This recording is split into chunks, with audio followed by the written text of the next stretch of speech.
शुक्लांबरधरं विष्णुं शशिवर्णं चतुर्भुजं प्रसन्नवदनं ध्यायेत् सर्वविघ्नोपशान्तये अगजानन पद्मार्कं गजाननमहर्निशम् अनेकदन्तं भक्तानां एकदन्तमुपास्महे। गुरुर्ब्रह्मा गुरुर्विष्णु गुरुर्देवो महेश्वरः गुरुः साक्षात् परब्रह्म तस्मै श्रीगुरवे नमः। सदाशिवसमारम्भां शङ्कराचार्यमध्यमाम् अस्मदाचार्यपर्यन्तां वन्दे गुरुपरम्पराम्। सशङ्खचक्रं सकिरीटकुण्डलं सपीतवस्त्रं सरसीरुहेक्षणं सहारवक्षस्थलशोभिकौस्तुभं नमामि विष्णुं शिरसा चतुर्भुजं। छायायां पारिजातस्य हेमसिंहासनोपरि आसीनमम्बुदस्याममायताक्षमलङ्कृतं चन्द्राननं चतुर्बाहुं श्रीवत्साङ्कितवक्षसं रुक्मिणी सत्यभामाभ्यां सहितं कृष्णमाश्रये। श्रीकृष्णपरमात्मने नमो नमः। श्रीगुरुभ्यो नमो नमः। మనం పోయిన వారం వామనావతార వైశిష్ట్యాన్ని తెలుసుకోవడం మొదలుపెట్టాం. వామనావతారం అసలు ఎందుకు వస్తుంది అనేది పూర్వపీఠిక మనం చెప్పుకున్నాం. పూర్వపీఠిక అంటే అసలు వామనావతారం మొదలవడానికి గల కారణము, బలి దేవతానగరి అయినటువంటి అమరావతిపై దండెత్తి దేవతలను జయించి వారిని ఆ దేవతానగరం అయినటువంటి అమరావతిలోంచి వెళ్ళగొట్టాడు. అలాగే బృహస్పతి మాట విన్నటువంటి ఇంద్రుడు దేవేంద్రుడు, దేవతలకు అధిపతి అధినాయకుడు అయినటువంటి దేవేంద్రుడు దేవగురు అయినటువంటి బృహస్పతి మాట విని బలిని జయించడం, ఇప్పుడు ప్రస్తుతం ఉన్నటువంటి పరిస్థితుల్లో బలిని జయించడం అంత సులభం కాదు అని చెప్పి ఇంద్రుడు కూడా వెళ్ళిపోయాడు. ఎందుకు బలిని జయించడం అంత సులభం కాదు? క్షీరసాగర మథనమైన తరువాత జరిగినటువంటి దేవదానవ సంగ్రామంలో దానవులు అంటే రాక్షసులు దేవతల చేతిలో ఓడిపోతారు. ఓడిపోయిన వెంటనే బలి చక్రవర్తి, అప్పటికి బలి చక్రవర్తి రాక్షసులందరికీ కూడా రాజు. అప్పుడు బలి చక్రవర్తి పరాజయ భారం అంటే ఓడిపోయాడు అనేటటువంటి ఫీలింగ్, అంతకంటే ఏమీ లేదు. పరాజయ భారము అంటే ఓడిపోయాను అనేటటువంటి గిల్ట్.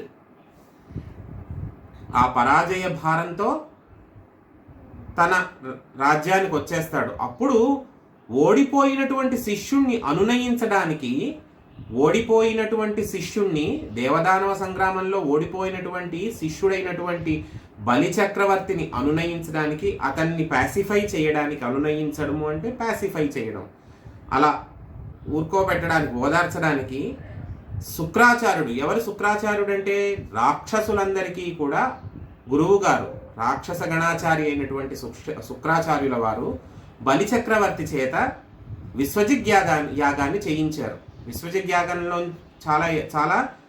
విశ్వజిత్ యాగాన్ని చేయించారు. విశ్వజిత్ యాగంలో బలి చక్రవర్తి అంతే శ్రద్ధగా యాగం చేశాడు. చేసినప్పుడు ఏం జరిగింది?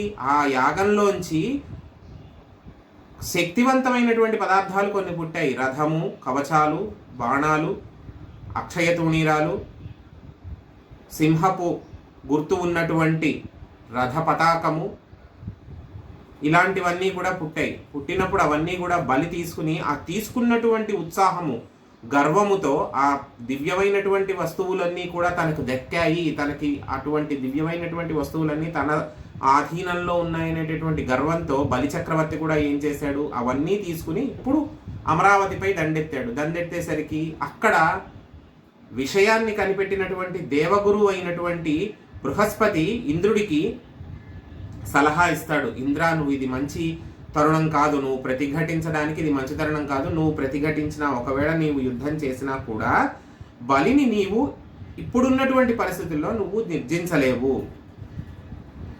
నీవు ఏ రకంగా కూడా ఎదుర్కోలేవు. కాబట్టి నా మాట విని ఈసారికి అమరావతిని వదిలేసేసి నీవు తగిన చోటికి వెళ్ళిపోయి తలదాచుకో. నీవు, ఇతర దేవతలు, నీ కుటుంబము అందరూ కూడా వెళ్ళి తలదాచుకో అని చెప్పి సలహా ఇస్తాడు. అలాగే తలదాచుకున్నాడు ఇంద్రుడు కూడా.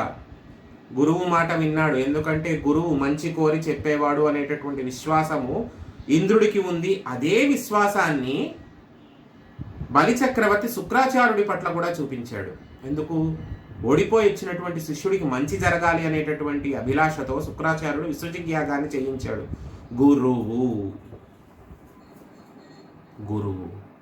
గురువు అనే వారి మీద ఎప్పుడు కూడా విశ్వాసం ఉండాలి. గురువు గారు చెప్తున్నారు, అది మనకి మంచిది, మనకి మంచి చేస్తుంది అనేటటువంటి నమ్మకం ఉండాలి. ఆ నమ్మకం ఉండాలి అంటే నీవు ఆశ్రయించే గురువు కూడా అదే స్థాయిలో ఉండాలి. ఇప్పుడు ప్రతి ఒక్కరూ గురువే అవుతారా? చెప్పడం కష్టం. నీకు చదువు చెప్పే గురువు నీకు విశ్వాసంతో చదువు చెప్తున్నారు అనేది నిజం. నీకు టీచర్స్ ఉంటారు, స్కూళ్ళల్లో, కాలేజెస్లో, అన్నిట్లోనూ టీచర్స్ వాళ్ళు ఉంటారు. వాళ్ళు మీకు అత్యంత విశ్వాసంతో, అత్యంత ప్రేమతో, వాత్సల్యంతో మీకు చదువు చెప్తారు. అది నమ్మకం. ఇతర విషయాల్లో మీకు ఏదన్నా విషయమై ఏదన్నా సూచన కానీ సలహా కానీ ఇస్తుంటే మీరు ఆశ్రయించేవారు పరమ నమ్మకస్తులై ఉండాలి. మీకు ఏదో కష్టం వచ్చింది, ఆ కష్టాన్ని గట్టెక్కి అవతల వైపుకు వెళ్ళాలి అంటే ఆ సలహా ఇచ్చేవారు పరమ నమ్మకస్తులై ఉండాలి. కానీ మిమ్మల్ని మోసం చేసేవారు, మిమ్మల్ని వంచేవారు అయి మాత్రం ఉండకూడదు. మీకు ఏదో విషయంలో, కుటుంబంలో కానీ ఇంకో విషయంలో కానీ ఏదో చికాకు వచ్చింది, మీరు ఎవరికో కష్టం చెప్పుకున్నారు. ఆ కష్టాన్ని చెప్పుకున్నప్పుడు ఆ పరిస్థితిని వారు లోకువ తీసుకుని మిమ్మల్ని కానీ మోసం చేయడం కానీ, మిమ్మల్ని కానీ వశపరచుకోవడం కానీ జరిగితే నష్టం ఎవరికి? మనకే. కాబట్టి ఆశ్రయించే వాళ్ళు కూడా నమ్మకస్తులై ఉండాలి. అలాగే ప్రతిదాన్ని మనం, ప్రతి కష్టాన్ని కూడా అదో పెద్ద భారం కింద భావించేసి ప్రతిదానికి రెమెడీ కోసం మనం మాటికి అక్కడికి ఇక్కడికి పరిగెత్తకూడదు. ఇప్పుడు జరుగుతున్నటువంటి పరిస్థితి అదే. ప్రతి వీధికి ఒక జ్యోతిష్యాలయం, ప్రతి వీధికి ఓ సిద్ధాంతి, ప్రతి వీధికి జాతకాలు చెప్పేవాళ్ళు. వాళ్ళు ఏదో చెప్తారు, మనం ఏదో చేస్తాము, అక్కడి నుంచి పని అవ్వలేదని కూర్చుంటాం. అసలు చేయాల్సినటువంటిది నిత్యకర్మ చేస్తున్నామా? లేదు. నిత్యకర్మ చేయకుండా మనం ధర్మానువర్తులమై ఉండకుండా, ధర్మం ప్రకారం సనాతన ధర్మం ఎలా చెప్పిందో అలా చేయకుండా మనం ఇష్టానికి మనం కొన్ని ప్రొసీజర్స్ ఇష్టానికి మార్చేసుకుని తర్వాత ఏదో కష్టం వచ్చిందని చెప్పి మన ఇష్టానికి మనం చేసినటువంటి తప్పుల వల్ల ఏదో కష్టం వచ్చిందని చెప్పి ఎవరినో ఆశ్రయిస్తే వాళ్ళు నోటికొచ్చిన సలహా ఏదో ఇస్తారు. అక్కడి నుంచి ఆ సలహా ఏదో చాలా గురువాక్యం అన్నట్టుగా పాటిస్తాం, మంచిదే, పాటించవచ్చు. కానీ చెప్పే వాళ్లకు ఉన్నటువంటి ప్రామాణికత ఏంటి? ఇన్ని దీపాలు ఎట్టండి, అన్ని కందులు దానం ఇవ్వండి, అది చెయ్యండి, ఇది చెయ్యండి అని చెప్తారు. కానీ వాటికి ప్రామాణికత ఏంటి? ఏమీ ఉండదు. సనాతన ధర్మము ఎలా చెప్పిందో అలా బ్రతకడమే ప్రామాణికత. అనుభవజ్ఞుడైనటువంటి పరమనమ్మకస్తుడైనటువంటి గురువుని ఆశ్రయిస్తే మన జీవితము, మన జీవనము కూడా చాలా సజావుగా సాగుతాయి. ఆ సజావుగా సాగడానికి కారణం గురువాక్యము. ఆ గురువాక్యము సింహగర్జనతో సమానము. అటువంటి సింహగర్జనాతుల్యమైనటువంటి ఉపదేశమే బృహస్పతి చేశాడు, శుక్రాచార్యుడు చేశాడు. కాబట్టే శిష్యులు అంత నమ్మకంగా, అంత పూనికగా విన్నారు. ఇంద్రుడు విన్నాడు బృహస్పతి మాట, బలిచక్రవర్తి విన్నాడు శుక్రాచార్యుడి మాట. శుక్రాచార్యుడి మాట వింటే అటువంటి అద్భుతమైనటువంటి పదార్థాలు, అటువంటి అద్భుతమైనటువంటి వస్తువులు అతని సొంతమయ్యాయి. బృహస్పతి మాట వింటే ఇంద్రుడు తన ప్రాణాన్ని దక్కించుకుని పునర్వైభవం ఎప్పటికైనా వస్తుంది, ఎప్పటికైనా మళ్ళీ నాకు మంచి జరుగుతుందనేటటువంటి విశ్వాసంతో గురువు మాట విని అమరావతి వదిలివేసి వెళ్ళిపోయాడు. వెళ్ళిపోయిన తర్వాత అదితీదేవి బాధపడింది. అయ్యో, నా బిడ్డలు కష్టపడుతున్నారు, ఇంత కలిగిన పిల్లలే, దేవేంద్రుడే ఇంద్రవైభవంతో వెలిగిపోయినటువంటి నా బిడ్డ ఈనాటి రోజున ఏమిటిదంతా అని చెప్పి బాధపడుతుంటే అప్పుడు కశ్యప ప్రజాపతి వచ్చి, ఏంటమ్మా, ఏమైందమ్మాయి, ఎందుకు ఇలాగ నువ్వు బాధపడుతున్నావు అని అంటే, బాబు నాయన, మన బిడ్డలు దితిపుత్రులైనటువంటి రాక్షసుల చేతిలో, దైత్యుల చేతిలో మన బిడ్డలు దేవేంద్రాదులు, అతని ఇల్లాలైనటువంటి శచీదేవి, అతని కొడుకులైనటువంటి జయంతాదులు, వారి పరివారాలు, అలాగే ఇతర దేవతాగణాలు అన్నీ కూడా ఇబ్బంది పడుతున్నాయి అయ్యా కశ్యప ప్రజాపతి. నాథా స్వామి, ఏం చెయ్యమంటావు, కన్న కడుపు కుమిలిపోతోంది అని అంటే అప్పుడు కశ్యప ప్రజాపతి అంటాడు, సురలన్ సభ్యులనార్తులన్ విరధులన్ శోకంబు వారించి నిర్జరధానిన్ నిలుపంగ రాత్రించడున్ శాసింపన్ సత్కార్యమే వెరవ ఏ రీతి ఘటిల్లు నట్టి క్రమంబు వేగంబు చింతింపవే కరుణాలోక సుధాఝరి దరుపవే కళ్యాణ సంధాయక. మహానుభావుడైనటువంటి ఓ కశ్యప ప్రజాపతి, ఈ రాక్షసుల వల్ల నా బిడ్డలైనటువంటి దేవతలు వాళ్ళ వైభవం అంతా కోల్పోయారు. అన్నిటికీ మించి ఆవిడ ముఖ్యంగా చెప్పినటువంటి కారణం ఏమిటి? హవిర్భావాలు అందట్లేదయ్యా, యజ్ఞాలు సాగడం లేదు, హవిర్భావాలు అందట్లేదు, హవిర్భాగాలు అందట్లేదు. హవిర్భాగాలంటే యజ్ఞంలో ఇంద్రాయ ఇదన్నమమ అని చెప్పి ఇంద్రుడికి ఇంత హవిర్భావము, వరుణాయ స్వాహ వరుణాయ ఇదన్నమమ అని చెప్పి వరుణుడికి వేస్తారు, అగ్నికి వేస్తారు, వాయువుకి వేస్తారు. ఇటువంటి ఈ ఎవరి భాగం వాళ్ళకి అందడం లేదు. అందకపోయేసరికి ప్రకృతి వాళ్ళు ఆకలితో అలమటిస్తున్నారు. ప్రకృతి అంతా కూడా తారుమారైపోతోంది. నా బిడ్డల సంగతి దేవుడు అడుగు, ప్రకృతి లోకాల సంగతి పట్టించుకోవయ్యా, ఏమిటిది అని చెప్తే అప్పుడు కశ్యప ప్రజాపతి చెప్పాడు, ఓ ప్రాణేశ్వరి అంటే ఓ అదితి, ఏ కష్టానికైనా ఎంతటి కష్టానికైనా దేవదేవుడైనటువంటి శ్రీ మహావిష్ణువు ఉన్నాడు. ఆయనని ప్రార్థించు. ఎన్ని రోజులు ప్రార్థిస్తావు? దీక్ష వహించి ప్రార్థించు. దీక్ష వహించి 12 రోజుల పాటు ప్రార్థించు. 12 రోజుల పాటు దీక్షగా ఆయనని ప్రార్థించి ఆయననే తపస్సు చేసి ఆయన గురించే జపం చేయి. నీ కష్టాన్ని గట్టెక్కించగలిగేది ఆయన ఒక్కడే. నేను ఎంత నీ పతినే అయినా నీ భర్తనే అయినా సరే, ఇటువంటి లోకానికి సంబంధించినటువంటి కష్టం ఏదైనా సరే, జగత్ స్థితి కారకత్వం ఏదైనా సరే, దాన్ని గట్టెక్కించగలిగేటటువంటి పరమాత్మ శ్రీ మహావిష్ణువు మాత్రమే. కాబట్టి ఆయనని ఆశ్రయించు.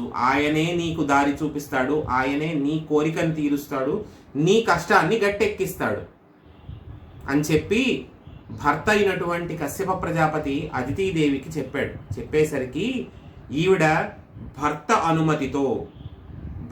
అనుమతితో అది బాగా గుర్తుపెట్టుకోండి. ఎందుకు భర్త అనుమతితో? నేను అంత వ్రతం చేశాను, అంత పూజ చేశాను, ఇంత పూజ చేశాను, ఇన్ని నోములు నోచాను, కైలాస గౌరీ నోవు చేశాను, గ్రామకుంకం నోవు చేశాను, అన్నీ బాగానే ఉన్నాయి. భర్త అనుమతి తీసుకున్నావా? లేదు. ఎలా ఫలిస్తుంది? భర్త అనుమతి తీసుకు తీరాలి. ఏ పుణ్యకార్యం చేయదలుచుకున్నా సరే భర్త అనుమతి తీసుకోవాలి. భర్త కూడా భార్యకి చెప్పాలి, ఇలా చేద్దామే బాగుంటుంది, మనం ఇలా చేసుకుంటే బాగుంటుంది, ఇలా చేద్దాం అనుకుంటున్నాను, మన పిల్లల విషయంలో ఫలానా విషయంలో ఇలా చేద్దాం అనుకుంటున్నాను. Just an acknowledgement, notice, getting in to the notice. ఎంత కష్టమైనా సరే, ఎంత సుఖమైనా సరే, ఒక మాట పరస్పరము చెప్పుకోవడం, అది చాలా ముఖ్యం. భర్త అనుమతితో అదితీదేవి కూడా అలాగే 12 రోజుల పాటు దీక్ష వహించింది. దీక్ష వహించి శ్రీ మహావిష్ణువుని ప్రార్థించింది. ప్రార్థించేసరికి ఈవిడ మీద, శ్రీ అదితీదేవి మీద ఉన్నటువంటి అపారమైనటువంటి కరుణతో, అపారమైనటువంటి దయతో శ్రీ మహావిష్ణువు కూడా 12వ రోజు నాడు ప్రత్యక్షం అయ్యాడు. 12వ రోజు నాడు అదితీదేవి తపస్సుకు మెచ్చినటువంటి శ్రీ మహావిష్ణువు ప్రత్యక్షం అయ్యాడు. ఈవిడ ఎందుకు ప్రత్యక్షం అయ్యాడు అనేది మర్చిపోయింది. ఎంత ఆశ్చర్యమో చూడండి. ఈవిడ అసలు శ్రీ మహావిష్ణువు ఎందుకు ప్రత్యక్షమయ్యాడు అనేది మర్చిపోయింది. పూర్తిగా మర్చిపోయి చూపుల శ్రీపతి రూపము ఆపోవక త్రావి త్రావి హర్షోద్ధతయై వాపుచ్చి మంద మధురా లాపంబుల పొగడేది లక్ష్మీనాథున్. ఇప్పుడు చూపుల శ్రీపతి రూపము నాపోవక త్రావి త్రావి, ఏమిటి? చూపుల శ్రీపతి రూపము ఆపోవక త్రావి త్రావి అర్థమేమిటి? అసలు కంటితో శ్రీ మహావిష్ణువుని చూస్తోంది, శంఖచక్రాలు, చతుర్భుజము, చక్కగా చేతిలో కమలము, గద, చక్కటి కిరీటము, అలాగే వైజయంతిమాల, మెడలో కౌస్తుభము, వనమాలికలు, నవరత్నాభరణాలు, కాంచన కటక కేయూరాలు, చక్కటి పట్టుపుట్టము, అన్ని మెరిసిపోయేటటువంటి స్వామిని చూస్తోంది. నీలమేఘశ్యాముడు, మహానుభావుడు, విశ్వనాథుడు ఆయన్ని చూస్తోంది. చూసి ఒక్కొక్కసారి మన ఆనందం ఎక్కువైపోతే ఎలా ఉంటుందంటే, మనకి ఒక ఇంద్రియం చేసే పని ఇంకొక ఇంద్రియం చేసేస్తూ ఉంటుంది.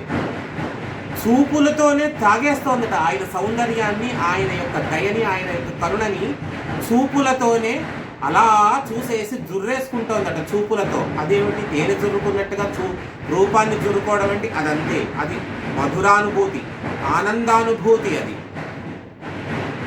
ఆనందానుభూతి అంటే ఎలా ఉంటుందంటే, ఒక్కొక్కసారి ఎంత విచిత్రంగా ఉంటుందంటే, అసలు ఏం చేస్తున్నామో తెలియదు, ఎలా చేస్తున్నామో తెలియదు, ఏం జరుగుతోందో తెలియదు, ఎలా జరుగుతోందో తెలియదు, కానీ ఆనందం, పరమానందం. ఇప్పుడు నేను చెప్తున్నప్పుడు మీకు వెనకాల టపాకాయల శబ్దం వినిపిస్తూ ఉంటుంది, అది ఆనందం. వినిపించిందా చాలామందికి టపాకాయల శబ్దం? టపాకాయల సరం పేల్చిన శబ్దం వినిపించి ఉండాలి ఇప్పుడు నేను చెప్తుంటే. ఎందుకు? మా ఇంట్లో, మా చిన్నప్పటి నుంచి మా ఇంట్లో పిల్లగా పెరిగినటువంటి ఒక అమ్మాయికి వాళ్ళ పొద్దున పెళ్ళయింది, వర్షిణి. దాని పెళ్ళయింది, పిల్లాడు వచ్చారు. ఆనందం అతిశయించింది. చక్కగా వాళ్ళందరూ కూడా పిల్లాడికి స్వాగతం చెప్పడానికి టపాకాయలు పేల్చి మంగళవాయిద్యాలతో ఆనందకరంగా స్వాగతం చెప్పారు. ఆనందం వ్యక్తీకరణలో ఎన్నో రకాలు ఉంటాయి. ఆనంద వ్యక్తీకరణలో ఎన్నో రకాలు ఉంటాయి. ఆ రకరకాల్లోనే అదితికి ఇటువంటి ఆనందం కలిగింది. అదితీదేవికి ఇటువంటి ఆనందం కలిగింది. చూపుల శ్రీపతి రూపము నాపోవక త్రావి హర్షోద్ధతయ్యి వాపుచ్చి వంద మధురా లాపంబుల పొగడెనదితి లక్ష్మీనాథున్. ఏముందమ్మా ఈ పద్యం ఇంత చెప్తున్నాం, అక్కర్లేదు. ఆనంద నిలయ విమానంలోకి వెళ్ళి ధ్వజస్తంభం దాటి ఎడం పక్కకి తిరిగి రాముల వారిని, తరువాత స్వామివారు పాచికలాడుతున్నటువంటి ఆ దృశ్యాన్ని ఎడమ కుడివైపులా వెండివాకిల దగ్గర చూసి లోపలికి కుడికాలు ముందేసి లోపలికి అడుగేసిన తరువాత ఎదురుగా రంగనాయక మంటపం రంగనాయకుల వారి దృశ్యం కనిపిస్తుంది. రంగనాయకుడు చక్కగా ఇలాగా అనంతశయనం మీద పడుకున్నటువంటి రంగనాయకుడు కనిపిస్తాడు. మహావిష్ణువు, శ్రీ మహావిష్ణువు. ఎడం పక్కకు తిరిగితే వరదరాజస్వామి కోవెల కనిపిస్తుంది. కోవెల కనిపించిన వెంటనే మళ్ళీ కుడిపక్కకు తిరిగి మళ్ళీ కుడిపక్కకు తిరిగితే ఆనంద నిలయ విమానంలోకి బంగారు వాకిలి దగ్గరికి అడుగు పెడతాం. ఎడం పక్కనేమో రెండు పెద్ద పెద్ద గంటలు, కంచు గంటలు పెద్ద పెద్దవి రెండు కనిపిస్తాయి. కుడి పక్కకి తిరిగి చూస్తే రెక్కలు అల్లార్చుకున్నటువంటి గరుగ్మంతుడు. స్వామి ఎప్పుడు అనుమతిస్తాడా, ఎప్పుడు ఏ కార్యానికి మనం సంసిద్ధంగా వెళ్ళిపోవాలా అన్నట్టుగా రెక్కలు అల్లార్చుకున్నటువంటి గరుగ్మంతుడు పచ్చటి పుట్టం కట్టుకుని, పచ్చటి పంచ కట్టుకుని, ఎర్రటి మాల వేసుకుని పరమ సంసిద్ధంగా ఉంటాడు. ఎదురుగా స్వామి ఇలా ఎడం పక్కకి తిరిగి ఇలా చూడగానే రాశీభూతమైనటువంటి విద్యుత్తు ఒక్కసారిగా లాగుతుంది. వైకుంఠం క్యూ కాంప్లెక్స్లో కూర్చుని ఉండగా 100 ఆలోచనలు బుర్రలో మెదులుతూ ఉంటాయి. వైకుంఠం క్యూ కాంప్లెక్స్లో వాడు తలుపు తీసి గొళ్ళెం తీసి అలా వదిలిన వెంటనే క్యూ కాంప్లెక్స్ నుంచి మనం క్యూ లైన్లలో పరిగెట్టుకుంటూ గోవిందా గోవిందా గోవిందా అని అరుచుకుంటూ మహాద్వారం దగ్గరికి వచ్చే వరకు కూడా ఆ ఆలోచనలన్నీ కూడా మనకి బుర్రలో మెదులుతూ ఉంటాయి. అవునా?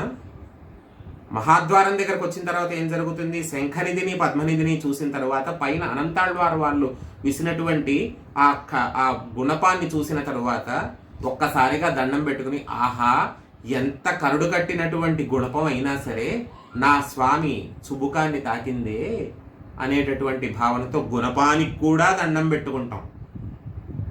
ఆనందం, అతిశయానందం. దాటి ముందుకి ఒక అడుగు ముందుకు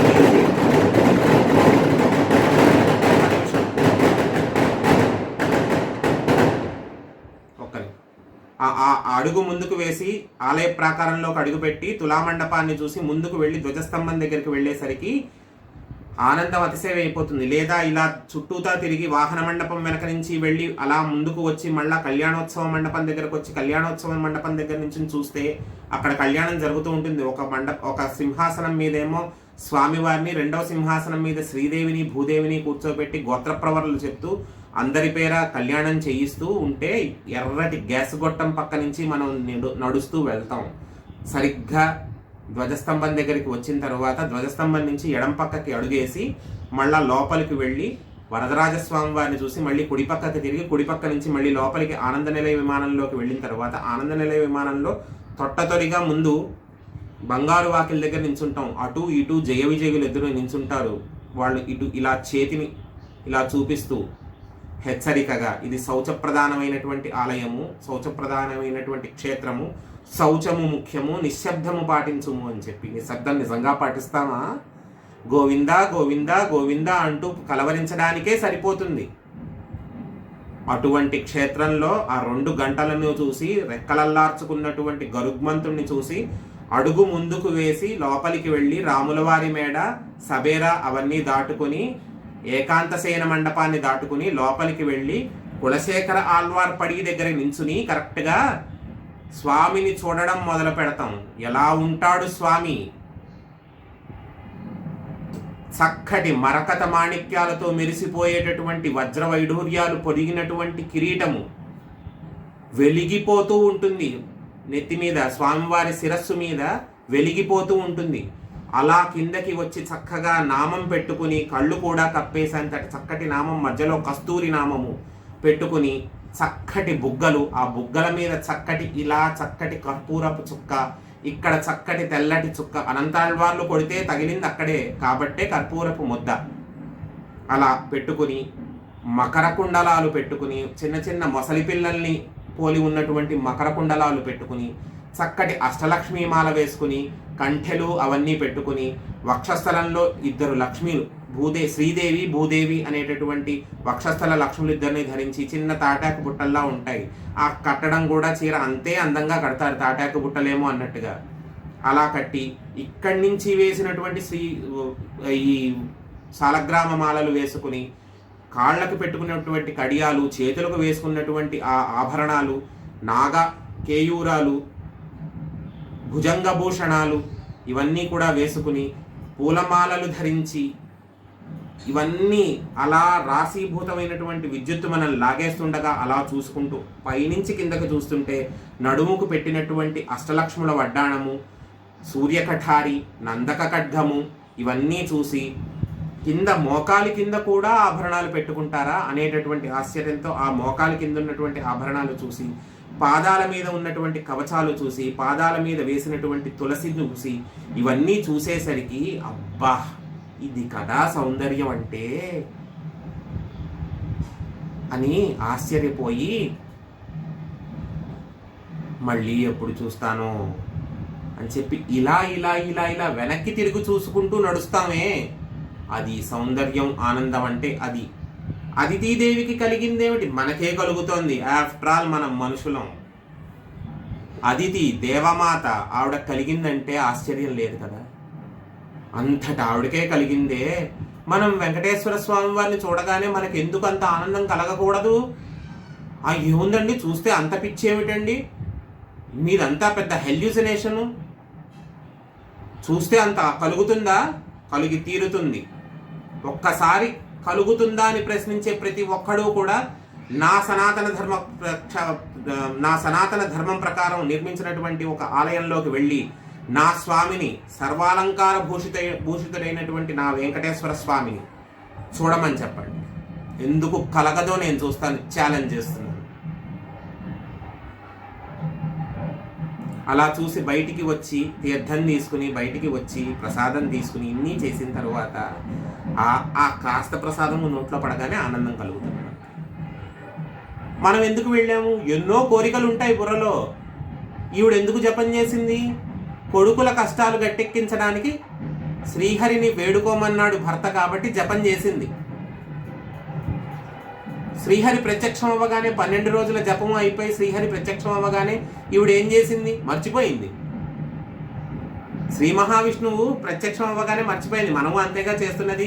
వైకుంఠం క్యూ కాంప్లెక్స్లో మన కోరికలన్నీ గుర్తున్నాయి, క్యూ లైన్లలో గుర్తున్నాయి, మహాప్రాకారం దగ్గర గుర్తున్నాయి, ధ్వజస్తంభం దగ్గర గుర్తున్నాయి, బంగారు వాకిల దగ్గర మొత్తం మర్చిపోయాం. గోవిందా గోవిందా అదొకటే గుర్తుంది. 2 ఏళ్ళు 3 ఏళ్ళు అయిపోతుంది, ఎందుకు రానివ్వట్లేదని నిలదీశాం. అవునా కాదా? మన తండ్రి కాబట్టి, ఆ చనువు మనకుంది కాబట్టి. ఎన్ని రోజులు అని అంటాం. మన కోరికలన్నీ మనం మర్చిపోతాం. అక్కడ నించున్న వెంటనే మొత్తం కంప్లీట్గా మర్చిపోతాం. అదే చేసింది అదితికి కూడా.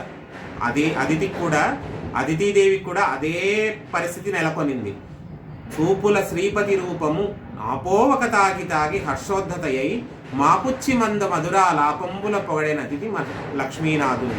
ఆ చతుర్భుజాలు, ఆ శంఖచక్ర కథాహస్తాలు, సాయంగము, కఠారి ఇవన్నీ చూసేసరికి అదితీదేవి ఆనందాతిశయంతో అసలు విషయం మర్చిపోయి ఆయన్ని పొగడడం మొదలుపెట్టేసరికి ఏం జరిగింది? యజ్ఞేశ విశ్వంబరాచ్యుత శ్రవణ మంగళ నామధేయ లోకస్వరూప ఆపన్న భక్త జనార్తి విఖండన దీన లోకాధార తీర్థప్రాద విశ్వోద్భవ స్థిత విలయ కారణభూత సంతతానంద శాశ్వద్విలాస ఆయు దేహంబు ననుపుమ లక్ష్మియు వసుధయు దివము త్రివర్గములున్ వైదిక జ్ఞాన యుక్తియు వైరిజయము నిన్ను గొలువని నరులకు నెరయగలదే వినుతమందార హరగుణ వినుతమందార గుణహర వేదసార ప్రణతవత్సల పద్మాక్ష పరమపురుష. ఓ మహానుభావ, ఓ యజ్ఞస్వరూప, యజ్ఞం యొక్క స్వరూపము నీవే. ఓ విశ్వంబరాచ్యుత, విశ్వమునంతటినీ కూడా ఒక ఆకాశముగా చేసుకుని ఆ ఆకాశం అనేటటువంటి ఇంట్లో ఉన్నటువంటి మహానుభావుడా, అచ్యుతుడా, చ్యుతి లేనివాడా, అంతమనేది లేనివాడా. అంతేగా శ్రవణమంగళ నామధేయ. అసలు నీ పేరు విన్ని అలా చెవిలో పడితేనే అదొక మంగళకారకమైనటువంటి అనుభూతి. శ్రవణమంగళ నామధేయ లోకస్వరూప ఆపన్న. లోకస్వరూప అంటే ఏమిటి? లోకమే నీ స్వరూపము. అంతేగా విష్ణు సహస్రనామ స్తోత్రంలో మనం మొదట నామం ఏం చెప్తున్నాం? విశ్వం విష్ణుర్వషట్కారో భూత భవ్య భవత్ ప్రభు భూతకృద్భూత వృద్భావో భూతాత్మ భూత భావన. మొదటి నామం ఏమిటి? విశ్వం. అయిపోయిందిగా. విశ్వం అంతా నువ్వే, లోకస్వరూప విశ్వం అంతా నువ్వే. మిగతా 999 ఆ విశ్వం అనే మాటకి ఇచ్చినటువంటి జస్టిఫికేషన్, ఎక్స్ప్లెనేషన్. అంతే కదా, అవునా కాదా? అలాగే లోకస్వరూప ఆపన్న భక్త జనార్తి విఖండన, అందరినీ కాపాడే మహానుభావ, దీనలోకాధార తీర్థపాద. అసలు నీ పాదం దగ్గరే సకల తీర్థాలు పుట్టాయి. అంతెందుకు, దేవగంగ నీ కాలి దగ్గరే పుట్టిందిగా. ఎందుకు పుడుతుందో ఇప్పుడు తెలుస్తుంది, వచ్చే వారం తెలుస్తుంది. ఇలా వివిధ రకాలైనటువంటి స్తోత్రాలు చేసింది అదితి. చేసిన తర్వాత విష్ణువు ఆమెకి కప్పినటువంటి మాయ అన్నీ మర్చిపోయింది కదా పాపం. అసలు కోరిక కోరుకోవాలిగా, మరి ఇంత తపస్సు చేసిన తర్వాత కోరిక కోరుకోవాలా వద్దా పాపం? ఇంత కష్టపడి తపస్సు చేస్తే కోరిక కోరుకోవాలి కదా. ఆ మాయ మొత్తాన్ని కూడా విడగొట్టాడు విష్ణువు. విడగొట్టిన తర్వాత అప్పుడు చెప్పుకుంది తన కష్టాన్ని చెప్పుకుంది. ఏమని చెప్పుకుంది? అసురవరులు సురల నదిలించి బెదిరించి నాకమేలుచున్న నాట నుండి కన్న కడుపుగాన కంట కూరకు రాదు కడుపు బొక్క మాన్పి కావవయ్యా. అసురవరులు సురల అదిరించి బెదిరించి, ఎంత తేట తెలుగు మాట!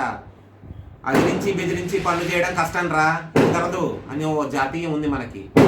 మనం మామూలుగా వాడుతూ ఉంటాం. ఈ అదిరింపులకి బెదిరింపులకి మేమేమి భయపడేవాళ్ళం కాదు అని చెప్పి అదే మాట వాడారు పోతన గారు. అసురవరులు సురల నదిరించి బెదిరించి నాకమేలుచున్న నాటి నుండి కన్న కడుపుగాన కంట గూరకరాదు కన్న కడుపు బొక్క మాన్పి కడుపు బొక్కు మాన్పి కావవయ్యా. ఈ రాక్షసులందరూ కూడా దేవతలపై దండెత్తి, దేవతానగరిపై దండెత్తి వాళ్ళని బెదిరించి వాళ్ళ రాజ్యమైనటువంటి ఈ అమరావతిని లాక్కున్నారు. ఆనాటి నుండి వారు ఆ వైభవం కోల్పోయిన నాటి నుండి దేవతలు ఆ వైభవాన్ని కోల్పోయిన నాటి నుండి నాకు కంటి మీద కునుకు లేదయ్యా. ఎందుకు కంటి మీద కునుకు లేదు? ఎందుకు లేదు కంటి మీద కునుకు? తల్లే ముందు రోజు రాత్రి పిల్లాడు ఏదో ఎగ్జామ్ ఉందని చెప్పి 18 ఏళ్ల పిల్లాడు వేరే ఊరు వెళ్ళాడు. బాంబేనో మెడ్రాస్లో వెళ్ళాడు.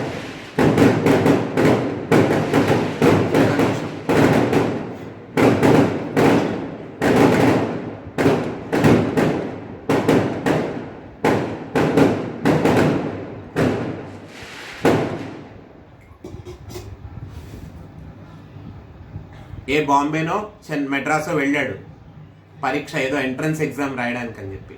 ఒక పూట పొద్దున్న దిగుతాడు, సాయంత్రం వచ్చేస్తాడు. ఈవిడ ఇవాళ హైదరాబాద్లో ఎక్కినప్పటి నుంచి మళ్ళీ ఎల్లుండి పొద్దున్న వచ్చే వరకు ఈవిడ మనసులో లేదు, సరిగ్గా నిద్రపోలేదు. పిల్లాడు ఎలా వస్తాడో, పరీక్ష ఎలా రాశాడో, పిల్లాడు ఎలా వస్తాడు, ఇదే సరిపోయింది ఈవిడికి. పరీక్ష కోసం కొడుకెళ్తేనే తల్లి అంత ఇదైపోతుంది. సమస్త వైభవాన్ని కోల్పోయాడు ఇంద్రుడు, దేవేంద్రుడు. అదితీదేవికి ఎలా ఉంటుంది? అవునా కాదా? అదితీదేవికి ఎలా ఉంటుంది? సమస్త వైభవాన్ని, అమరావతిని కూడా కోల్పోయిన తర్వాత అదితీదేవి పరిస్థితి ఏంటి? ఎంత ఇబ్బందికరంగా ఉంటుంది? అదే ఇబ్బందిని అనుభవిస్తోంది అదితీదేవి. నాకు ఆనాటి నుంచి కంటి మీద కునుకు లేదయ్యా, కాబట్టి కన్న కడుపు నాది కుమిలిపోతోంది, కడుపు రగిలిపోతోంది. కన్న కడుపు చాలా ఇబ్బందిగా ఉంది, నా వల్ల కావడం లేదు, ఈ బాధ భరించడం నా వల్ల కావడం లేదు. కాబట్టి ఓ శ్రీమన్నారాయణ, మమ్మల్ని కాపాడి మా బిడ్డలకు ఒక దారి చూపించు అని చెప్పి అడిగినప్పుడు శ్రీహరి కూడా అంతే ప్రసన్నంగా మాటిచ్చాడు. నీ కోడండ్రును నీ కుమారవరులను నీనాథును నీవు సంశ్లోకింపన్ సతులన్ బతులన్ మిగుల సమ్మోహింప రాత్రించరుల్ శోకింపన్ భవదీయ గర్భంబు తేజోమూర్తి జనించెదన్ నాకున్వేడుక బుట్ట నీ సుతుడనై నర్తించి వర్తించెదన్ అని చెప్పి అన్నాడు. ఏమిటి దీని అర్థం? నీ కోడళ్ళు, ఇక్కడ కూడా మొదట కోడళ్ళనే చెప్పారు. ఎందుకు? కోడలు బాగుంటే ఇంటి ఇల్లాలు, కోడలు బాగుంటే ఇల్లంతా బాగుంటుంది. కోడలిని కష్టపెట్టకుండా చూసుకుంటే ఆ అమ్మాయి కూడా అంతే ఉత్తమ గుణాలతో వర్తించాలి, అంతే శాంతంగా, అంతే సౌజన్యశీలవంతంగా ఉండాలి. అంతేగాని ఆ అమ్మాయి ఇష్టం వచ్చినట్టు ప్రవర్తించి అత్తామావలు మాత్రం ఆ అమ్మాయిని సరిగ్గా చూసుకోవాలంటే కుదరదు. ఆ కోడలు కూడా అంతే కలిసి రావాలి, ఇంటికి అంతే కలిసి రావాలి. కోడల్ని కష్టపెట్టకూడదనే ఏదో నానడు ఉంది కదా అని చెప్పి నేను నా ఇష్టం వచ్చినట్టు ప్రవర్తిస్తాను, వాళ్ళు మాత్రం నన్ను మాట అనకూడదు అంటే కుదరదు. నీవు కూడా అంతే సౌశల్యవంతంగా ఉండాలి, అంతే సామరస్యంగా మెలుక్కోగలగాలి. అప్పుడు నీవు నీ అత్తమామలు నిన్ను శ్లాఘించాలి. అటువంటి పరిస్థితి తెలుసుకోవాలి. అంతేగాని ప్రతిదీ మనకి పాజిటివ్గా ఉండాలని చెప్పి కోరుకోకూడదు. నీ కోడండ్రును నీ కుమారవరును నీనాథును నీవును సంశ్లోకింపని సతులను పతులను మిగుల సమ్మోదింప రాత్రించను శోకింపగన్ భవదీయ గర్భంబు తేజోమూర్తి జనించెదన్ నాకున్ వేడుక పుట్టె నీ సుతుడనై నర్తింప వర్తింపగాన్. అంటే నీ కోడళ్ళు, నీ కొడుకులు, నీ పుత్రులు అందరూ నీవు నీ నాథుడు. నీ నాథుడంటే ఎవరు నీ నాథుడంటే అదితీదేవి నాథుడంటే కశ్యప ప్రజాపతి. నువ్వు అందరూ కూడా సంతోషించి దేవతలందరూ కూడా పునర్వైభవాన్ని సంతరింప చేసుకునేటట్టుగా నేను చేస్తాను. నీవు ఇంత తపస్సు చేశావు కాబట్టి నీ కడుపున పుట్టి నీకు ఆనందాన్ని కలిగిస్తాను, వారందరినీ కూడా కాపాడుతాను. రాత్రించరుల్ సౌకింపగాన్. సౌకింపగాన్ అంటే రాత్రించరులు అంటే రాత్రిపూట తిరిగేవారు, నిశాచరులు. నేను మొన్న కూడా చెప్పాను, రాత్రిపూట తిరిగే జాతి ఏంటి అంటే రాక్షస జాతి. అవసరం లేకుండా బయటికి వెళ్ళిపోయి ఎంజాయ్మెంట్, నైట్ లైఫ్ చూద్దామని చెప్పి అనుకుంటున్నాను. Night life of the city ఎలా ఉంటుందో చూద్దాం అనుకుంటున్నాను. ఏమిటి light life of the city నువ్వు చూసేది? అర్ధరాత్రి నీకేం కనపడుతుంది? ఏమంత దృశ్యరాజ్యాలు కనపడిపోతాయని చెప్పి నువ్వు వెళ్ళి అర్ధరాత్రి ఊరంబడి తిరగడానికి. నిన్న రాత్రి ఒక యాక్సిడెంట్ అయ్యింది. టీ తాగుతానని చెప్పి ఆడపిల్లలు బయటికి వెళ్ళారట. యాక్సిడెంట్ అయిపోయింది, పాపం అందరూ పోయారు. అది చాలా బాధాకరమైనటువంటి విషయం. కానీ అర్ధరాత్రి టీ తాగడానికి బయటికి వెళ్ళడం ఏమిటి పిచ్చకాకపోతే? పోయిన వారి మీద జాలుంది, కానీ వారి మూర్ఖత్వం మీద పరమ రోతగా ఉంది. టీ తాగడానికి బయటికి వెళ్ళారు, అర్ధరాత్రి 1 గంటకో 2 యాక్సిడెంట్ అయింది, పోయారు అందరూను. అది చాలా బాధాకరమైనటువంటి విషయం. కన్న కడుపు రగిలిపోతూ ఉంటుంది అందరికీ, ఆ పిల్లల్ని కన్నటువంటి తల్లిదండ్రులు. కానీ అర్ధరాత్రి టీ తాగాలనేటటువంటి కోరిక ఏమిటి? అంత పిచ్చేమిటి? అది మూర్ఖత్వం కాదా? అది రాత్రించరులు అంటే అలాంటి రాక్షస ప్రవృత్తి ఉంటే కర్మఫలం కూడా అలాగే ఉంటుంది. చనిపోయినందుకు చాలా బాధగా ఉంది, కానీ అటువంటి బుద్ధి కలిగినందుకు, అటువంటి మూర్ఖత్వంతో ప్రవర్తిస్తున్నందుకు చాలా జాలిపడాలో అసహించుకోవాలో తెలియనటువంటి పరిస్థితి. కాబట్టి అలా ఉండకూడదు. అదితి, నీకు నేను పుత్రుడిగా పుట్టి నీకు, నీ వారికి, నీ కోడళ్ళకి, నీ పుత్రులకి, నీ కుటుంబానికి, నీ పరివారం మొత్తానికి, నీ భర్తకి, నీకు కూడా నేను చాలా సంతోషింపచేసేటటువంటి పరిస్థితి కల్పిస్తాను. కాబట్టి నీ కడుపున పుడతాను అని చెప్పి వరం ఇచ్చాడు శ్రీమన్నారాయణుడు.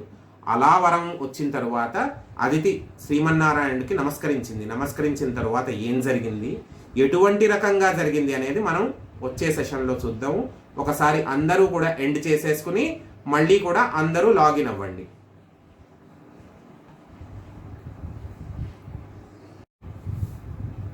కశ్యప ప్రజాపతి చెప్పినట్టుగా అదితీదేవి తపస్సు చేసింది. శ్రీ మహావిష్ణువు ప్రత్యక్షమయ్యి వరం ఇచ్చాడు. ఏమని వరం ఇచ్చాడు?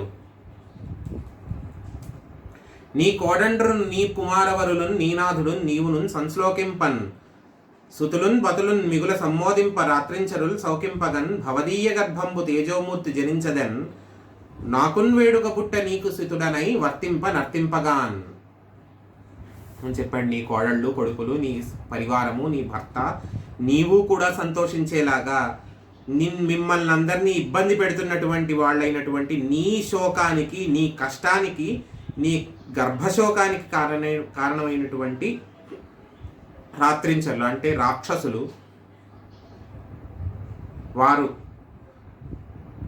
వారిని నియంత్రించి మీ అందరికీ కూడా కష్టాన్ని దూరం చేసేలాగా నీ కడుపున జన్మిస్తాను. నీ కడుపున పుట్టి నీ కొడుకునై నీ ముందు తిరుగుతూ నీకు నేను సంతోషాన్ని కలిగిస్తాను అని నీ ముందు తిరుగుతూ అని అంటున్నాడు. కానీ ఎక్కువ రోజులు లేడు ఆయన. ఎందుకు ఎక్కువ రోజులు లేడో నేను చెప్తాను. ఎక్కువ రోజులు లేడు. బలిమిన్ దైత్యుల చంపరాదు వినయోపాయంబునన్ కాని సంచలనం బొంకరు, నేను నీ అతికిన్ సద్భక్తి మెచ్చితిన్, బలి విద్వేషియు నా నిలింపగణమున్, పౌలోమియున్ మెత్స దైత్యుల్ రాజ్యంబు హరింతు, ఇంద్రునికిత్తును దుఃఖంబు మిన్నేటికిన్. సహనంతో కాస్త ఓపిక పట్టాలి. ప్రతిసారి బలంతోనే. బలిమిన్ దైత్యుల చంపరాదు. ఎందుకు చంపరాదు? ప్రతిదానికి చంపేయడం ఒకటే మార్గం కాదు. రాక్షసులు ఎంత ఇబ్బంది పెడుతున్నా కూడా వాళ్ళని చంపేయడం ఒకటే మార్గం కాదు. ప్రతిసారి యుక్తితో ఆలోచించాలి, బుద్ధితో ఆలోచించాలి. ప్రతిసారి భుజబలం ఒకటే కాదు, బుద్ధిబలం కూడా చూపించాలి. సహనంతో కూడినటువంటి ఉపాయంతో, బలంతో ప్రవర్తించాలి. అంతేగాని బలి ఎప్పుడూ కూడా చంపేయాలనేటటువంటి బుద్ధితో ఉండకూడదు. అలాగే ఇంద్రుడు, శచీదేవి, దేవతలు వీళ్ళందరూ కూడా సంతోషించే విధంగా రాక్షసుల దగ్గర నుంచి రాజ్యాన్ని వెనక్కి రాబట్టి మీకు ఇచ్చేస్తాను, ఇబ్బంది పడకండి. రాక్షసుల దగ్గర నుంచి రాజ్యాన్ని రాబట్టి మీకు ఇస్తాను. నీ రమణుని సేవింపుము, నా రూపము మానసించి నలినీ గర్భ, గారంబు వచ్చెను గారమున పెంపవయ్య కరుణన్ మన్నున్. నీ రమణుని సేవింపు, నీ భర్తని సేవించు, నీ రూపము మానసింప, నలినీ గర్భము గారంబు వచ్చే గారము పెంపవమ్మ కరుణన్ నన్నున్. ఒక్క నిమిషం, సారీ, చిన్న పిలుపు వస్తే బయటికి వెళ్ళాను. సహనంతో ఆలోచించాలి కానీ ప్రతిదానికి కూడా బలాన్ని చూపించకూడదు. బలాన్ని చూపిస్తే ఏమవుతుంది? ప్రతిసారి కూడా చంపేయడమే మార్గం కాదు. బుద్ధిబలాన్ని చూపించి నీ కొడుకైనటువంటి ఇంద్రుడికి, సచీదేవికి, మిగిలిన పరివార దేవతలందరికీ కూడా మంచి జరిగేలాగా అమరావతిని వాళ్ళకి ఇప్పిస్తాను. కాబట్టి నీ రవణుని సేవింపుము నారూపము మానసించి నలిని గర్భాగారంబున వచ్చి చొచ్చెద గారమున పెంపవమ్మ కరుడన్ నన్ను గారంగా పెంచుకో, నీ కడుపున పుడతాను నేను. నీ కడుపున పుట్టాలంటే నువ్వేం చెయ్యాలి? నీ పతిని నీవు సేవించు, పతిని సేవించు, నీ భర్తని నీవు సేవించు. నేను నీ కడుపున పుడతాను, ఆ పుణ్యం వల్ల నేను నీ కడుపున పుడతాను. నువ్వు నన్ను గారంగా పెంచుకుని నన్ను కరుణతో పాలించు, ఒక తల్లిగా నన్ను కరుణతో పాలించు. ఏలింతు దివము సురలను పాలింతు మహేంద్ర యువతి భాగ్యశ్రీలన్ దూలింతును దానవుల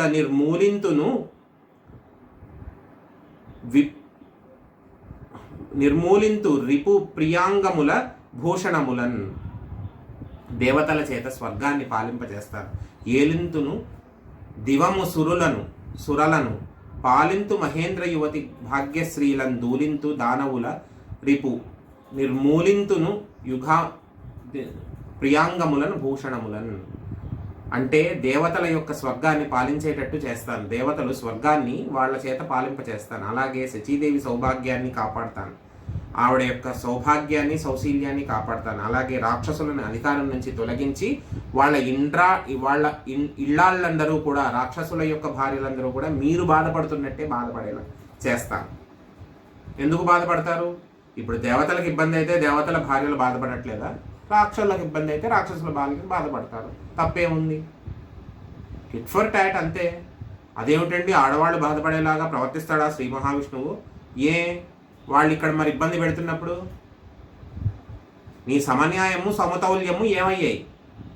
దేవతల భార్యలు సనాతన ధర్మాలకు సంబంధించి ధార్మికంగా న్యాయపరంగా ఉండేటటువంటి మహానుభావులు, వాళ్ళ యొక్క కుటుంబము, వాళ్ళ ఇళ్ళాళ్ళు, వీళ్ళందరూ కూడా బాధపడుతున్నప్పుడు వాళ్ళు కొంచెం తెరిపినబడి యువతల పక్కన వాళ్ళను బాధ పెట్టిన వాళ్ళు బాధపడుతున్నప్పుడు అప్పుడు నోళ్ళు లేచి ఎందుకు ఇంత అన్యాయం ఏమిటి అని చెప్పి అప్పుడు అడుగుతున్నామే. వీళ్ళు బాధపడినప్పుడు నీ నోరేమైంది? నీ సమతౌల్యము సమన్యాయము అనేటటువంటి నీ అంశము ఏమైంది? అవునా కాదా? అదే అప్పుడు అదితీదేవికి గర్భాన్ని దాల్చింది. చెప్పాడు కదా శ్రీ మహావిష్ణువు నీ కడుపున పుడతాను అని చెప్పి. అలా చెప్పడం వల్ల అదితీదేవి గర్భం దాల్చి నెలలు నిండి ఆవిడకి ప్రసవం అయ్యింది.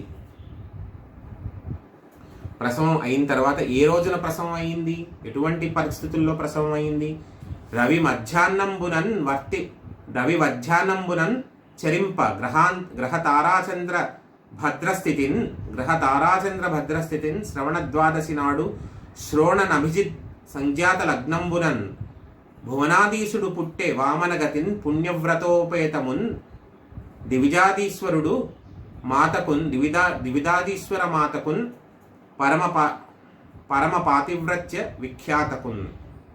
రవి మధ్యాహ్నంబు చరింప గ్రహ తారాచంద్ర భద్రస్థితిన్ శ్రావణద్వాదశి నాడు శ్రోణ నభిచి సంఖ్యాత లగ్నంబునన్ భువనాధీశుడు పుట్టె వామన గతిన్ పుణ్యవ్రతోపేతకున్ దివిజాధీశ్వరు మాతకున్ పరమ పాతివ్రత్య సుఖ్యాతకున్. రవి అంటే సూర్యుడు మధ్యాహ్న వేళలో సూర్యుడు నడినెత్తిన ఉండగా అభిజిల్ లగ్నము అంటారు. అంటే ఏమిటి? Exactly 12 o'clock in the afternoon. అభిజిల్ లగ్నము అంటే ఏమిటో కాదు. అభిజిల్ లగ్నము అంటే మిట్ట మధ్యాహ్నం 12 అభిజిల్ లగ్నము అంటే. అదే లగ్నానికి శ్రీరాముడు పుట్టాడు. శ్రీరాముడు వారి యొక్క కళ్యాణం కూడా అయింది. గుర్తుపెట్టుకోండి, భద్రాచలంలో అభిజిల్ లగ్నానికి శ్రీరాముల వారి కళ్యాణం అవుతుంది. ఎందుకు?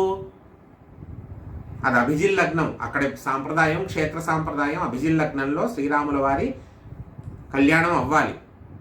అలాగే రవి మధ్యాహ్నంబునం జరింప గ్రహ తారాచంద్ర భద్రస్థితిన్ శ్రావణ ద్వాదశి నాడు, శ్రావణ మాసము అంటే వర్ష ఋతువు, శ్రావణ మాసం నాడు ద్వాదశి తిథి నాడు శ్రోణ నభిజిత్ సంఖ్యాత లగ్నంబునన్. ఎటువంటి నక్షత్రం ఉంది. శ్రవణ అంటే శ్రవణ నక్షత్రం.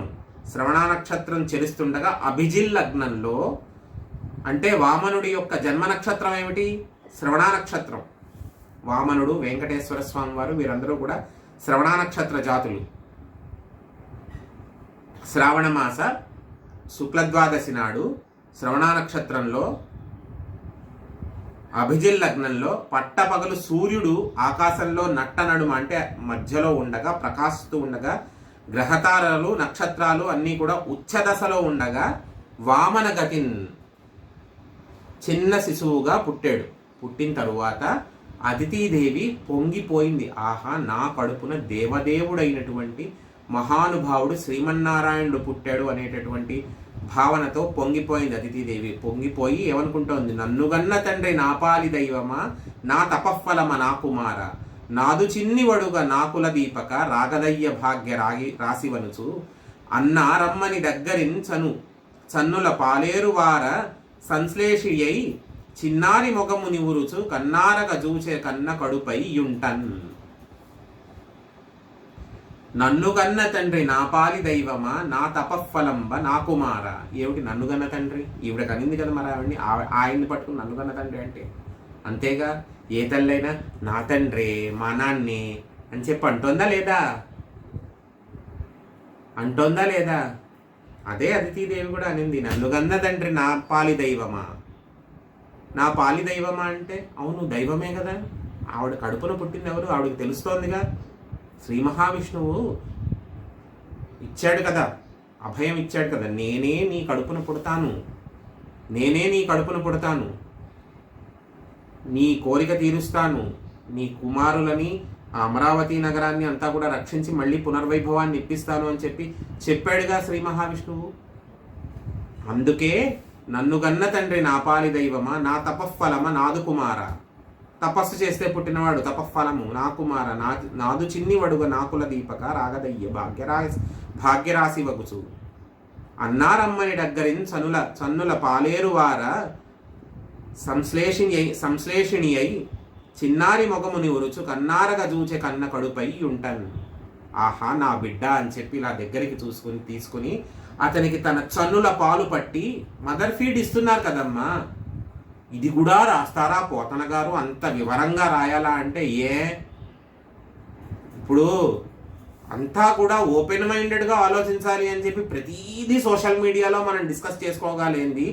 పోతన గారు కన్న తల్లి గురించి, ఆవిడ పట్టిన పాల గురించి కావ్యంలో రాయడంలో తప్పేమిటి? ఎందుకంటే అన్నీ ఉన్నాయి. ఇవాళ రేపు వాదనలు ఏ రకంగా జరుగుతున్నాయి ఏమిటి? అంత ప్రైవేట్ విషయాన్ని కూడా రాస్తారా పోతన గారు? రాసక్రీడ గురించి రాస్తారా? అదితీదేవి ఆయన వామనుడికి పాలు పట్టే విషయం కూడా రాస్తారంటే ప్రతిదీ మరి సోషల్ మీడియాలో everything open positive minded thing అని చెప్పి వెధవ ట్యాగ్ లైన్స్ వేసుకుని మనం హ్యాష్ ట్యాగ్స్ వేసుకుని ప్రతిదీ డిస్కస్ చేస్తున్నాంగా. దానికి సిగ్గులేనప్పుడు, దానికి ఏమాత్రం కూడా వెరవనప్పుడు దీనికి ఇంత పరమ పవిత్రమైనటువంటి విషయాన్ని, తల్లి కొడుకుకి పాలు పట్టడం అనేటటువంటి విషయాన్ని మాట్లాడుకోవడంలో తప్పేమిటి? అలా చెప్పారు పోతన గారు.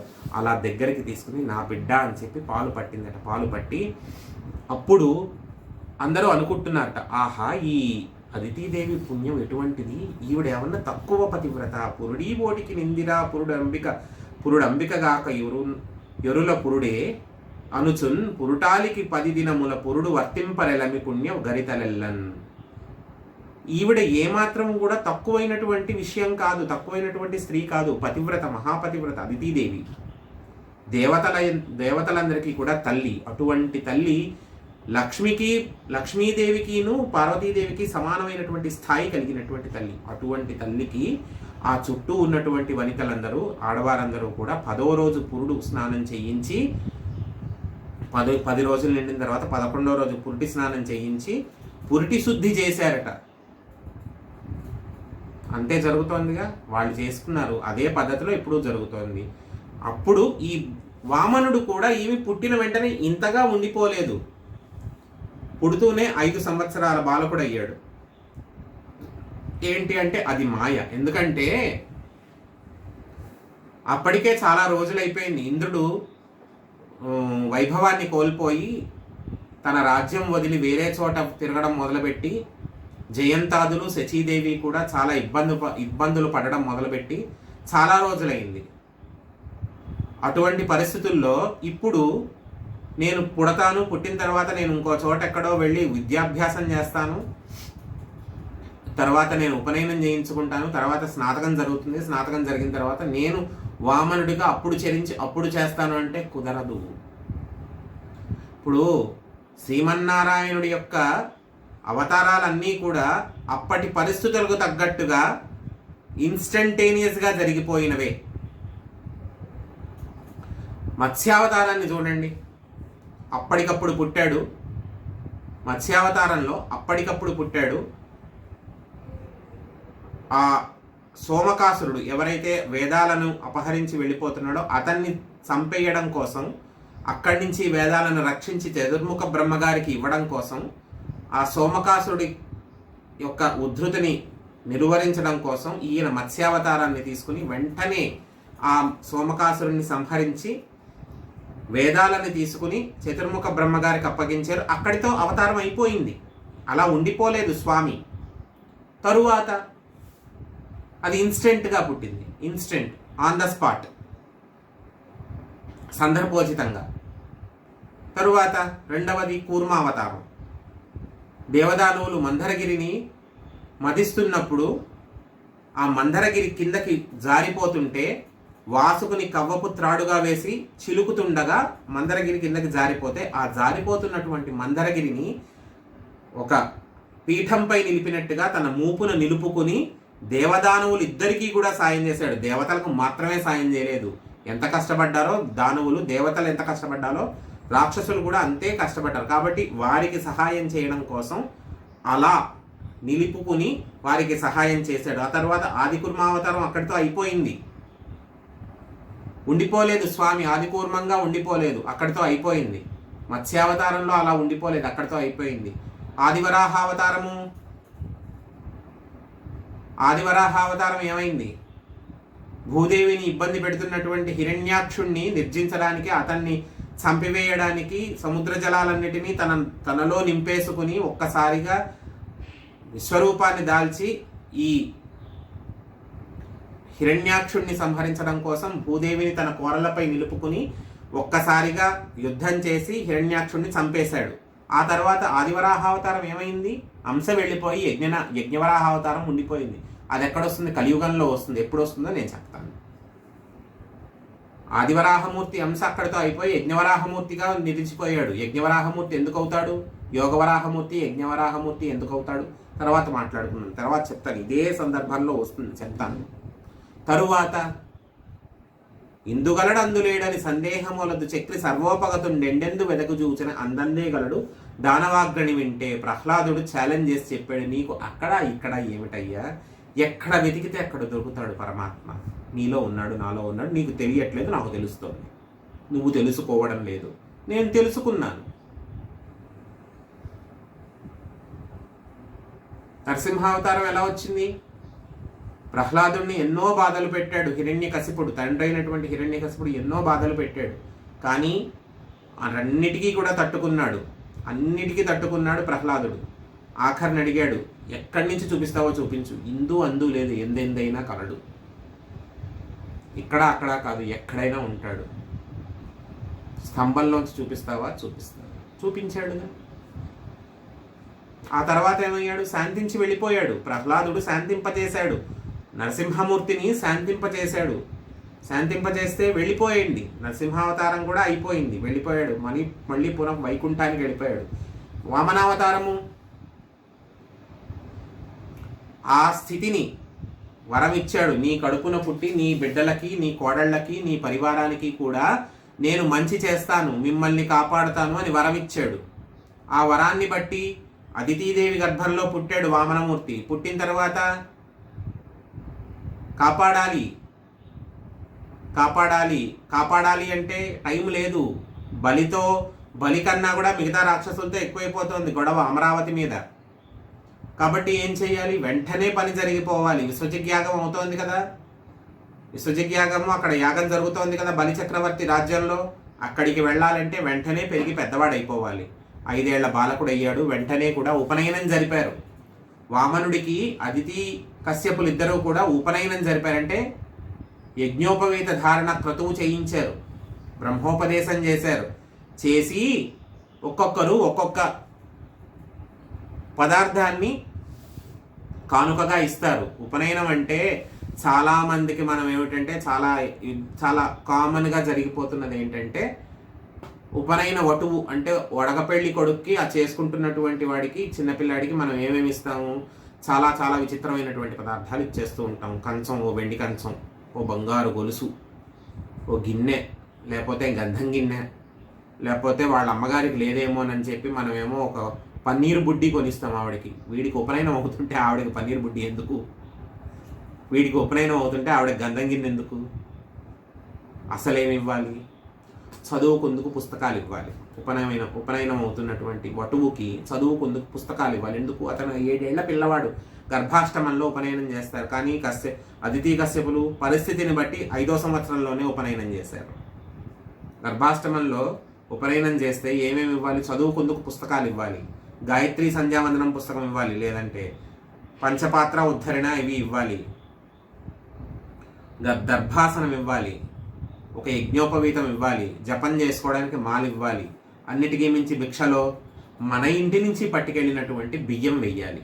అంతేగాని అక్కడ బ్రాహ్మడిస్తాడులే బియ్యము అని చెప్పి ఇక్కడి నుంచి మనం చేతులూపుకుంటూ వెళ్ళిపోయి అక్కడ వాళ్ళు ఏదో ఇవ్వగానే మనం ఒక కవర్లో పెట్టి భిక్ష ఏమో ఆ దీంట్లో వేసి ఆ పెట్టే కవర్ అతని చేతిలో పెడతాం. మళ్ళీ అక్కడ అనుమానం మనకి, ఆ కవరు బ్రాహ్మడికి వెళ్ళిపోతుందేమో అనేటటువంటి అనుమానం మనకి. మాతృభిక్ష మాత్రమే బ్రాహ్మడికి వెళ్తుంది, మిగతా భిక్ష అంతా కూడా అతనికే దక్కుతుంది. భిక్షలో మనం ఏం చేస్తామంటే చాలా తెలివి కదా, మనకి అతి జాగ్రత్త పరులం కదా. మనం ఏం చేస్తామంటే భిక్ష వేసేటప్పుడు ఆ వటువుకి 11 రూపాయల జోలిలో వేసి కవరు మాత్రం చేతికి ఇస్తాం. ఆ కవరు వాడు ఏం చేస్తాడు, వాడు చేతిలో పట్టుకునేలోపు వెనకాల మహానుభావుడు ఉంటాడు, చదివింపులన్నీ కూడా తీసి భద్రంగా బ్యాగ్లో పెట్టుకునేవాడు. వాడు ఏం చేస్తాడు, వాడు ఇలా మమ అని ముట్టుకోగానే లాగేస్తాడు ఆ కవర్ని,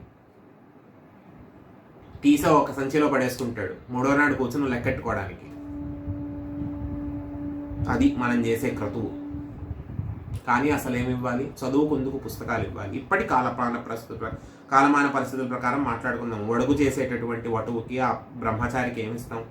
చదువుకుందుకు చక్కటి పుస్తకాలు ఇవ్వాలి, ఎన్సైక్లోపీడియా లాంటిది ఇవ్వాలి, లోకజ్ఞానం సంతరించుకోవడానికి అట్లాంటివన్నీ సంతరించుకోవడానికి చక్కటి పుస్తకాలు ఇవ్వాలి, జపం చేసుకోవడానికి మాలు ఇవ్వాలి, సంధ్యావందనం చేసుకోవడానికి చక్కగా పంచపాత్ర ఉద్ధరణ ఇలాంటివి ఇవ్వాలి, దర్భాసనం ఇవ్వాలి, ఒక దక్షిణగా ఒక యజ్ఞోపవీతం ఇవ్వాలి, ధార్మికమైనటువంటి పదార్థాలు ఇవ్వాలి.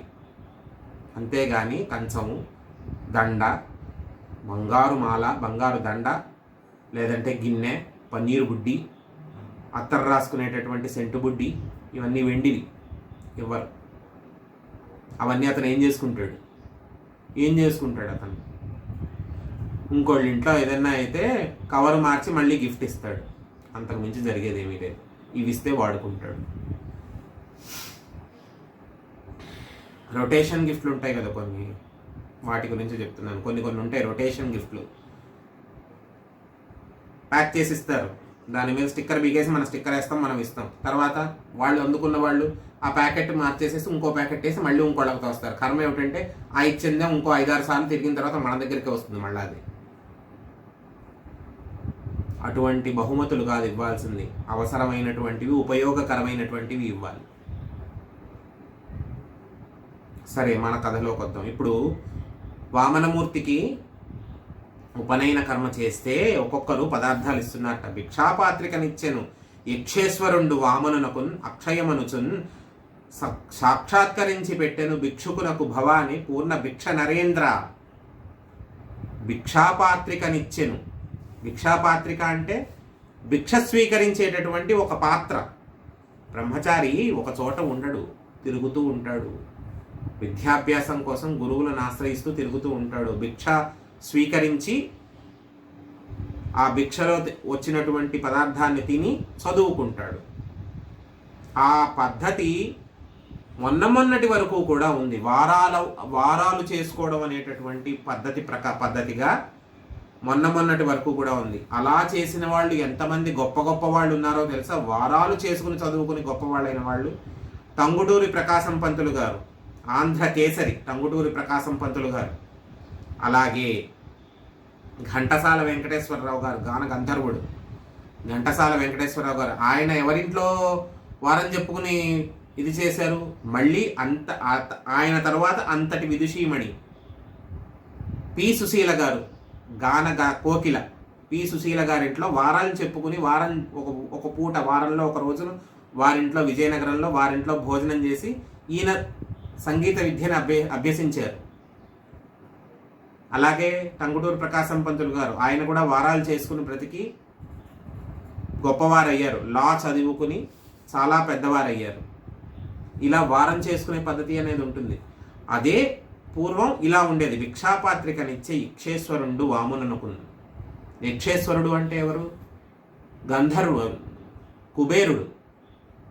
యక్షేశ్వరుడు అంటే యక్షులకు రాజు ఎవరు? కుబేరుడు, ధనాధిపతి. ఎందుకు ఇచ్చాడు? ముందే భిక్షాపాత్ర ఇచ్చేస్తే అయిపోతుంది, బాబు నా దగ్గర ఏమీ లేదు, ఇది పట్టుకుని తీసుకెళ్ళిపోవాలి. లౌకికంగా ఏదన్నా వెళ్తే ముందు నన్ను ఏమడుగుతాడో వచ్చిన గోల ఇచ్చేదేదో ముందే ఇచ్చేస్తే అయిపోతుంది, ఉపయోగకరమైనది అని చెప్పి ఓ భిక్షాపాత్ర ఇచ్చేసాడు. ఈ కుబేరుడే ప్రతిసారి కూడా కాపాడేస్తున్నాడు స్వామిని. ఎలాగా? వెంకటేశ్వర అవతారంలో పద్మావతీదేవిని పరిణయం ఆడడానికి ధన సహాయం చేసింది ఎవరు? కుబేరుడేగా. ఇప్పుడు భిక్షాపాత్రను ఇచ్చాడు, అప్పుడు డబ్బిచ్చి సాయం చేసి పెళ్లి చేయించాడు. ఆ వడ్డీయేగా మనం కడుతున్నాం.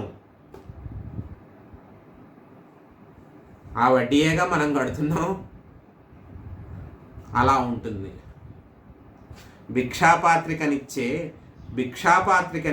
యక్షేశ్వరుండు వామనునకు అక్షయమనుచున్ సాక్షాత్కరించి పెట్టెను భిక్షుకునకు భవాని పూర్ణ భిక్ష నరేంద్ర.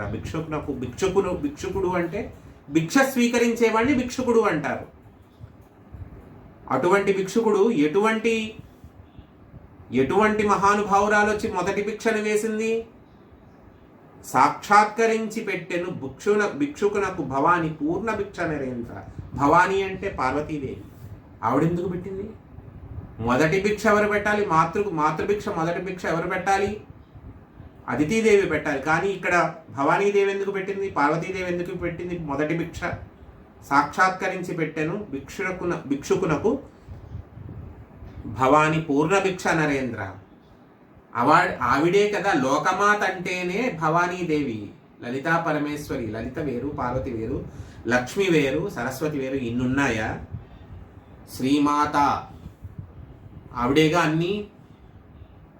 అన్నీ ఆవిడే. శ్రీమాత, శ్రీ మహారాజ్ని, శ్రీమత్ సింహాసనేశ్వరి, చిదగ్నికుండ సంభూత, దేవ కార్య సముద్యత. ఆవిడ స్టేటస్ ఏంటో, ఆవిడ స్టేచర్ ఏంటో, ఆవిడ పొజిషన్ ఏంటో మొదటి శ్లోకంలోనే చెప్పేశారు.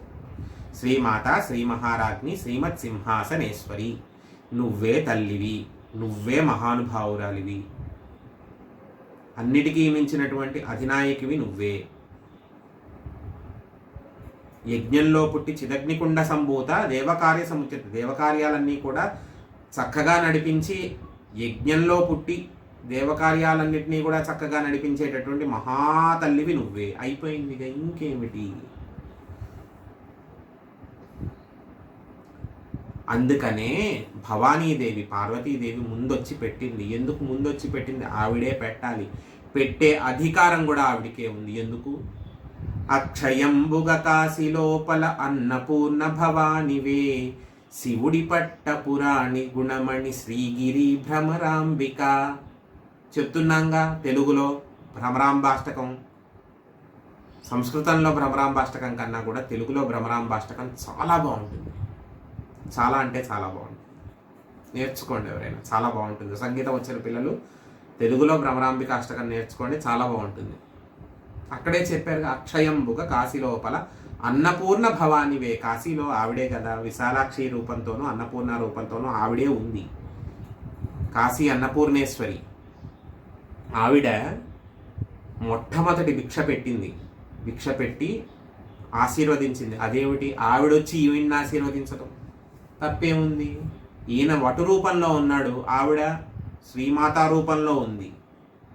అందుకనే ఆశీర్వదించింది. ఆశీర్వదించి మొదటి భిక్షని వేసింది. మొదటి భిక్షని వేసి వటువుకి ఉపనయన సంస్కారాన్ని పరిపూర్ణం చేశారు. పరిపూర్ణం చేసిన తర్వాత ఏం జరిగింది? ఈ భిక్షని స్వీకరించినటువంటి వామనుడు బలిచక్రవర్తి యొక్క రాజ్యానికి వెళ్ళాడు.